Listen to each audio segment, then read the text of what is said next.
Now, Shrirang Barne.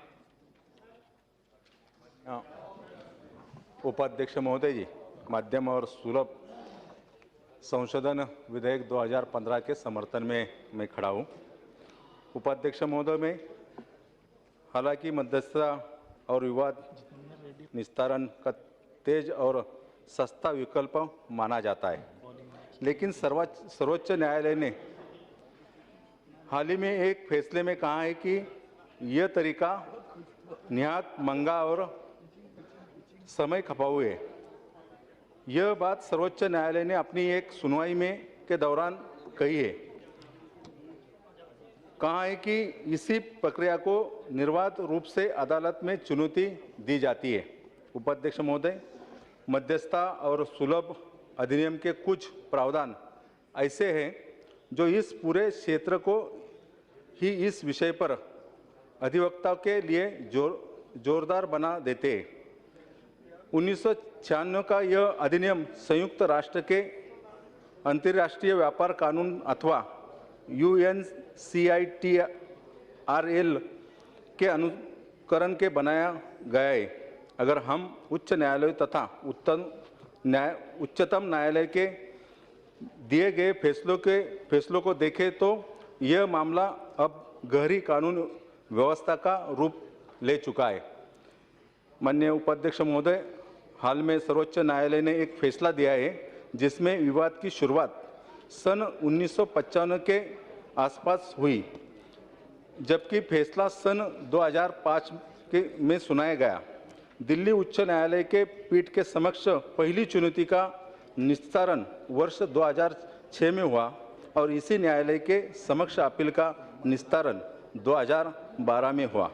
इसके उपरांत भी ऐसा नहीं लगता है कि यह मामले यहीं पर खत्म हो जाते हैं, बल्कि गलतियों में सुधार के लिए समीक्षा याचिका और उपचारात्मक याचिका के रूप में अलग अलग तरह से न्यायालय का दरवाजा खटखटाया जाता है। यह अधिनियम धारा अनुच्छेद के तहत अपील की गुंजाइश को सीमित करता है।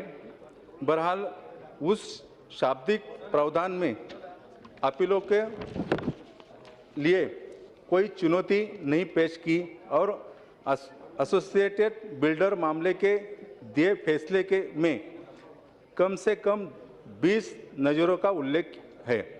किसी भी मामले में दिए गए फैसले को तब चुनौती दी जाती है जबकि भारतीय कानून अथवा देश हित या फिर न्याय और नैतिकता के प्रतिकूल हो। ये लचीले वाक्य है और उनको विभिन्न मामलों में अलग अलग तरीके से परिभाषित किया जा सकता है। अदालती हस्तक्षेप की रोक के बावजूद सर्वोच्च न्यायालय मध्यस्थता के मामले में हर साल बड़ी संख्या में सुनवाई करता है और फैसले ही सुनाता है। उच्च न्यायालय के पास अपनी समस्या है। मध्यस्थों की नियुक्ति ही पहला और सबसे विवादास्पद मामला है। अनेक मामलों में सर्वोच्च न्यायालय के एक लंबे फैसले की हिचकिचाहट के बाद वापस लेना पड़ता है क्योंकि न्यायाधीशों ने कुछ तथ्यों की अनदेखी कर दी थी। उपाध्यक्ष महोदय, एक सवाल अक्सर उठाया जाता है कि अनुबंध में मध्यस्थता का प्रावधान है अथवा नहीं। यहाँ तक कि सर्वोच्च मसौदेदार भी गलतियाँ करने के बीच बच नहीं पाता। एक और मुद्दा जिस पर बार बार असमयता पैदा होती है वो ये है कि मध्यस्थता पचाट और क्षेत्राधिकार क्या है हो। कुछ अन्य मसले जो अदालती आदेश तक मध्यस्थता के मसले को ठिकराए रखते हैं। ये मध्यस्थता का आचरण अंतर्राष्ट्रीय अनुबंधों में प्रकाशित कानून और विदेशी मामलों के दिए गए फैसलों का प्रवर्तन है।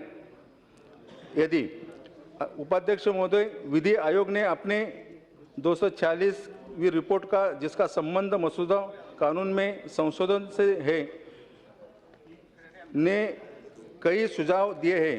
इसके तयशुदा शुल्क ढांचा भी शामिल है।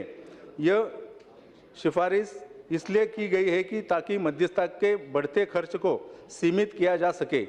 आदर्श शुल्क का प्रस्तावित ढांचा उतना भी ही अव्यावहारिक होगा जितना ही सर्वोच्च न्यायालय के अधिवक्ता के लिए प्रस्तावित सन 1996 के अधिनियम में सुधार के 100 से अधिक प्रस्तावित लंबित है।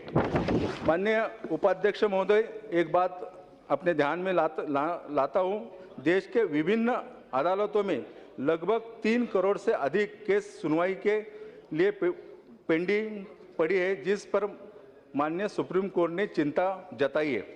महोदय, जिला अदालतों में 2 करोड़ 52 हजार से अधिक एक ही मिनट में 52 हजार से अधिक केस पेंडिंग है, जिसमें 10.40% केस 10 साल के अधिक और 18.2% केस 5 से 10 साल अधिक के बीच पेंडिंग पड़ी है।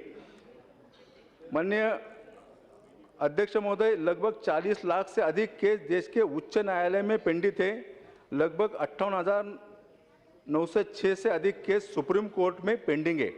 जैसे कि 56 साल हुए महाराष्ट्र कर्नाटक सीमावाद सुप्रीम कोर्ट में पेंडिंग पड़ा है। माननीय उपाध्यक्ष महोदय, इससे पहले भी कानून को सुधारने का प्रयास किया जा चुका है। विधि आयोग की 176वीं रिपोर्ट पर अधिनियम यह कोशिश इसलिए विफल रही क्योंकि राज्यसभा ने 2003 में संशोधन पारित किया था, लेकिन स्थायी समिति विधेयक में सुधार करना चाहती थी, लेकिन वो स्वतः समाप्त हो गई। अब यह और मौका जिसके माध्यम से विश्वास बहाल किया जा सकता है। मैं अंत में सरकार द्वारा लाए गए विधेयक का समर्थन करता हूं। धन्यवाद।